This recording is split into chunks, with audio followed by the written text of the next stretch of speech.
Musa, 28 years ago, I stood there outside the Masjid and I interviewed you while you were working out. That's We right. were talking about the potentials of this status quo in the U.S. will not continue the way it is, and empires fall. Right. Today, when we watch demonstrations in Washington, D.C., and in dozens and dozens of other American cities, and it's continuing, what does that say to you? What is that? What you told me, and I'm going to show the Iranian audience of the program I made with you 28 years ago, and I'm going to show that image, and I'm going to compare it to this image, and I'm talking to you.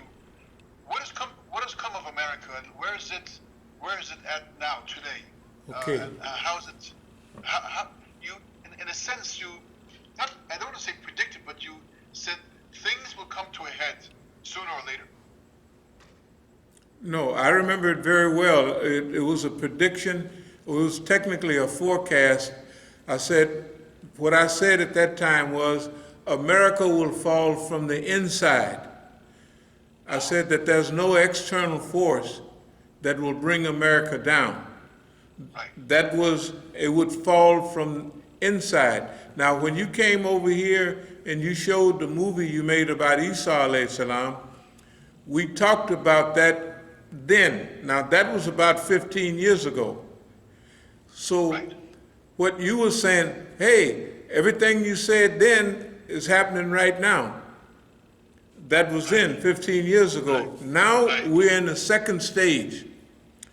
This is, it's almost surreal what's going on in America. America is facing a clear and definite decline in its power, in its authority. Its relationship with the rest of the world is sinking so fast, it's unbelievable. In other words, it's just like a ship that's going down. At first, it goes down slowly. Then it picks up speed in its decline. But before I go into that, I want to address the Iranian people, if it's all right with you. Right. Sure. Today is the 15th of Qordad, isn't it? Yes. Okay. It was on this day Imam Khomeini passed, right? Right. Right. Okay. I want to speak to the Iranian people, and I want to thank them. I want to thank them for holding on all of these years and giving us inspiration. Now, from the outside, what's happening to you inside looks different. From the inside, I know you're hopeful and inspired and you're continuing, moving ahead, alhamdulillah. But from the outside, we see Iran is the target of world dictatorships and domination and trying to destroy, that Iran has held up all alone, all by itself, all of these years. That's a modern miracle. And I want to thank the people of the Islamic Republic for their contribution to humanity. The next thing is Velayat-e Faqih.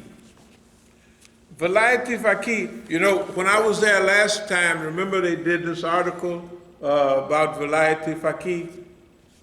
Can you see it? Yes. Yes. Yeah, and of course you probably see, Velayat-e Faqih is a protection, right, against global domination. Right. There are many people right now talking against Velayat-e Faqih, but I want you to look at Afghanistan. Afghanistan has been at war all of these years, and Afghanis are hard fighters and strugglers. But guess what they don't have? Velayat-e Faqih. The people of Pakistan, the rest of the Muslim world, right? Yes. What don't they have? They have a lot of good things, but they don't have Velayat-e Faqih. Okay, so that's the ability to unify, to harmonize, and to give the community focus So I want to say to the people that are mumbling and that they have some concern about the institution of Velayat Faqih, you tell them that I believe, from watching Iran from the outside, that the institution that is superior to all other institutions in Iran and is holding the society together is Velayat Faqih. And to be blessed with Imam Khomeini to come and revive that institution is a blessing to the world. And guess what? We're having this on the 15th of Khordad. All Iranians know in 1963, the 15th of Khordad was actually the seed, the spark of the revolution that was to come later in 1979. Right. So I just wanted to, since I wasn't there to participate in the program of remembrance, I wanted the people of Iran to know that they are doing a much better job in their resistance to global domination. They're the only independent society in that region, the only one that's independent. And all of those sanctions from before, all of those cutoffs and holdbacks and diversions is what made Iran what it is. To be able to survive, to be able to, with the worst sanctions that have been on anybody in world history. But now's the other good news. The American system that have imposed its will on the world is now itself going down. Can you imagine a few months ago how they were lecturing the world, lecturing China, lecturing Iran, lecturing everybody on freedom, and anytime the munafiqs did anything in Iran, they would jump up and say, "We with you." But now, it's not only in America. This is not only an American phenomenon. When you look around the world, from Amsterdam to Paris to the whole world, people lay down on a bridge overseas for over 8 minutes the other day, just by the thousands. It looked like hundreds of thousands. I'm telling you, this is a phenomenon that's going to affect the whole new order that is taking place in the world today. So our view about what's going on here, at first, if you look at what happened in Minnesota, that was a catalyst for all the things that are happening here today. You know, it was either yesterday or day before we went to the demonstration downtown. When I was coming back, or when we were coming back as a group, the police pulled us to the side and had a long conversation with us. And you know what his conversation was about? Oh, all of these people, look at the numbers. He said it was 10 white people to every black person. Actually, it was about 4 to 1 instead of 10 to 1. You know, can you imagine 75% of the people, you've seen it on TV, right, in these demonstrations, are young, old, enthusiastic white people standing up for the rights of black people. They never expected anything like that. And if you want to see a clown in action, hey, look at Donald Trump right in the middle of that. This man cuts off his own hands and feet. He's the only leader in the world right in the middle of this coronavirus to tell the world, right? What you can do is take an injection of bleach or drink something with radiation, right? He said that. Remember, he said that on TV. And then you got to look at the crumbling, the so-called Mad Dog Mattis, one of his first big appointments. Right. I hope you read that letter that he wrote about Donald Trump. And Donald Trump is a representative of America. Donald Trump is the one that tried to engineer I don't know how many incidents in the so-called Persian Gulf area, right? And now, the things that he do is so childish. One example, he initiated the flash bombing and smoke bombing of the people downtown 3 nights ago.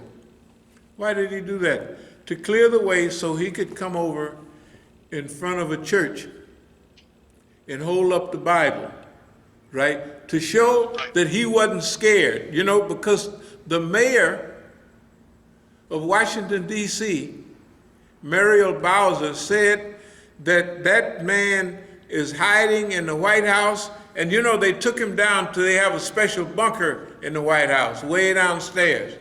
And she said he's hiding in there. And to show that he's a grown man, this guy gets up and engineers that whole fiasco and have his whole cabinet come out and take some pictures with him to show that he's not afraid. And then constitutionally,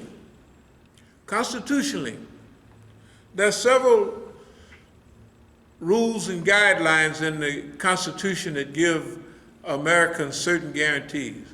One of the main guarantees is that the military cannot be used against the citizens of the United States.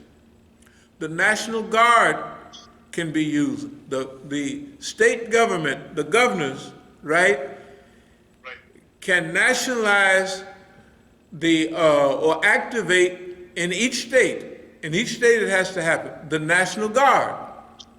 But the National Guard is trained in crowd control, and the National Guard is trained in de-escalating. You know, they're a modern type of sophisticated or semi-sophisticated police organization. Right. The soldiers are trained to kill and maim people.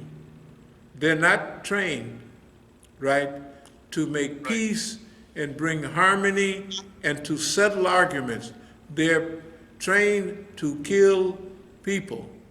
And the United States government have been all over the world, weapons of mass destruction, right? And they bombed and killed the Iraqis. The thing with the invasion of Afghanistan, can you imagine what America looks like? It's been in Afghanistan maybe, 18 years. And they haven't, and Afghanistan is still there. And they're begging the people, please make a treaty with us so we can leave. That's what, okay? Saudi Arabia, the Triangle of Terror. You know, that's why we go to these demonstrations, to remind the people about what's going on in the world. Right. Things we talked about, number one, look at the Triangle of Terror, the Zionist state, right? The American government, right? And Saudi Arabia. You know, the people are just realizing that 911, the reason that they used to pass all of these laws against us, right, was actually done, of course, Saudi Arabia was involved. What is it? If 15 of the so-called bombers were from Iran, look what they would have done. They were from Saudi Arabia. They never did anything. The last point is Yemen. We're praying for our brothers and sisters in Yemen, but look, with cholera, with all of these modern diseases, with coronavirus, with being bombed constantly by Saudi Arabia, the Yemenis are still holding up. Here's the point that we're making. We're in a new dispensation now. The world is in a serious transition. And in order for the world to go forward, we, the members of the global family, have to remove the number one menace to freedom, justice, and equality around the world. And Allah is making it easy for us by bringing down the United States of America in front of all of us.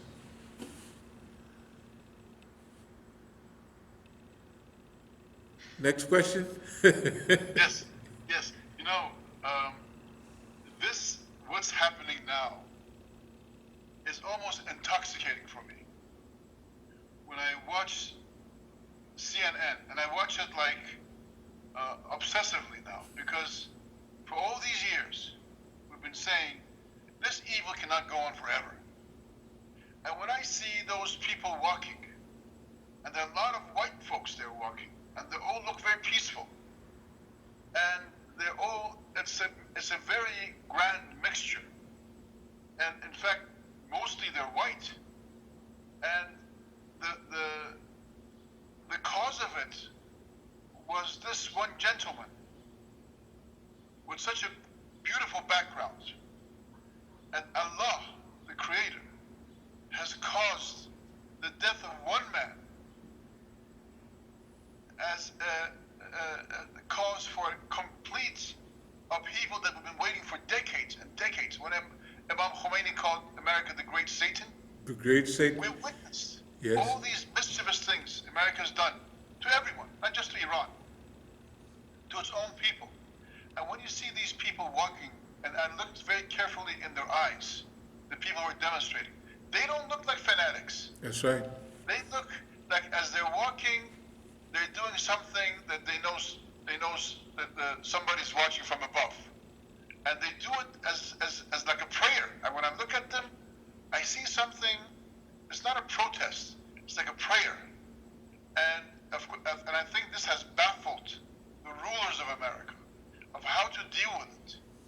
It has baffled the elite of the military, and I think it's going to continue to baffle, and no one understands. I just see it as a scenario by the Creator itself, Right. and it's just like the straw that broke the camel's back.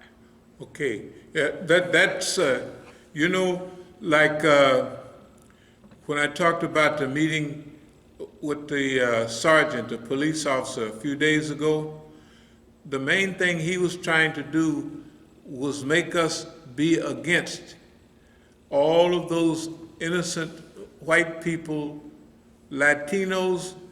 That is the multicultural, multiracial, multi-ethnic, everything. I'll put it this way. We've been talking about Margbag Amrika for so long, but when I look at those people, it gives us the hope and the inspiration that we can affect the transition in America, right? By removing the problem makers, right? Now you gotta see is that it is like a prayer. It's a hope. It's a dream. And see, what we talked about yesterday down there was now we have the time to pull back and relax. Now let's visualize the America we want to live in. And you know what? The people we're going to go back down there again this evening, but the people were listening. The people are ready. And the death of one man.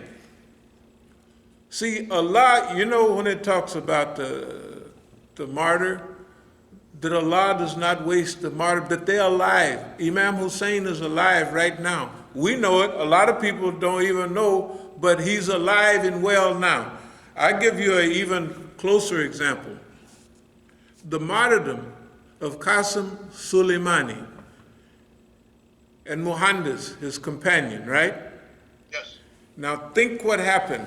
the world is going along, all the things that he was involved in. Now, I was watching something, and we gave lectures on it here. We was watching the people for the last few years go to Najaf and Karbala, doing Arbain, I mean by the millions, right? Right. And I said, right on these programs, I said, they're not conscious of what's really happening to them, and neither is the world. But all of a sudden, when Qasem Soleimani and his companion, Muhandis, was martyred, think about what happened in Iran and Iraq. They took their bodies to Najaf and Karbala, and it unified the people of Iraq and Iran like never before. Right. The processions in Iran, it reminded me of the early part of the revolution, except now the people that made the revolution have grown children. You see what I mean? Right. But just think of the people packed in the streets. What happened? Everything that they was trying to stop him from doing, his martyrdom have produced that. The harmony, the around the world, the consideration, the fortitude, the endurance to continue and to magnify the very things that he was doing. So, you know, in the Quran, wa makaru wa makarullahu Allahu khairul makirin. They plan, and Allah plans, and Allah is the best of planners. Now, with that brother, our brother, you could tell what make the people so upset about this is the way this was done. And it was done, this has been happening to black people for I don't know how long. It's just been happening. Look, here's a picture of me in front of our Masjid in Oakland. I was in the Masjid taking a bath. I was taking a bath. And the police come arrest me in Masjid al-Islam in Oakland, and I have the deed, right? That's right there. And I'm an ancient human being, but they don't care. Why? Because here's the thing that America is slipping into. And here's the thing that all the people waking up at the same time. It prevents the dictatorship of America. See, what happened was they have been killing black people for 170 years. Before in slavery, they didn't kill us, they just beat us to death.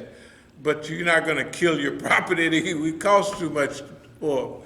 But after slavery, say if we've been liberated 170 years, something like that, they haven't solved the race problem yet, nor do they intend to. What this butchery and murder was about was trying to change the subject. This person had a bad record. The institutions at the top studied that record, this is our belief, and they almost hired that man. You could see the way he's acting. He's acting like, this is my job to do just what I'm doing. He has his hands in his pockets.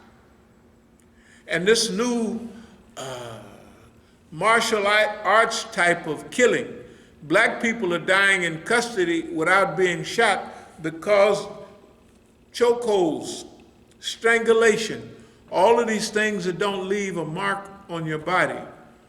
The only thing is that the people of the world got a chance to see a lynching, a torture, a murder live on television. You see, now, it's senseless, it's inhumane. You can't do a dog like that in America and get away with it.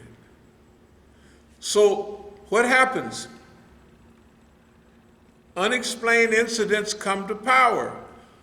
They never expected the whole American world, right? The white world, to join with us.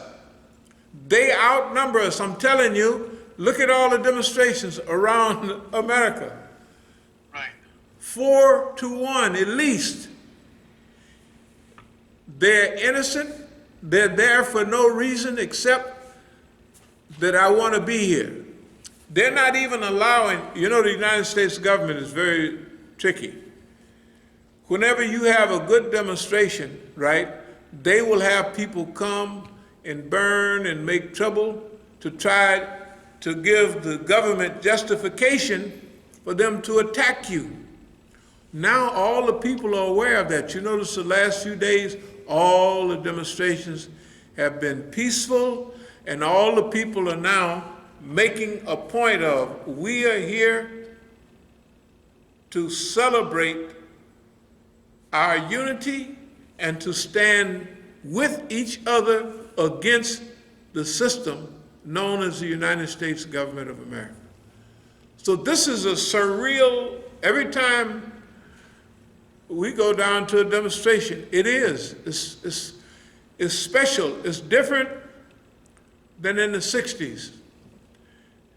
It's different than the early 70s. This is an unforeseen, special historical event. And we're happy to be a part of it. And we're happy that the people have time to do some rest and to think and to dream. Right. See, what this does, this places, if we let this go by, they will paper it over and keep going. But here's what's happening now in the minds of the people. What kind of world do we want to live in? Right. You know what? The people want to live in the same kind of world. A world without militaries, without armies, right? Right. They want to live in a world where there's where conflicts are settled by discussion and reason, akal, right? Yes. Okay, they want to see this pollution and all of these climactic events. They want to see it return to what Allah created the universe or the earth in, wazan, mizan, balance. Is that right? Yes. So we're living in a great historical period right now. Abdulalim, this concludes it because I have to translate and dub this wonderful piece that I had with you.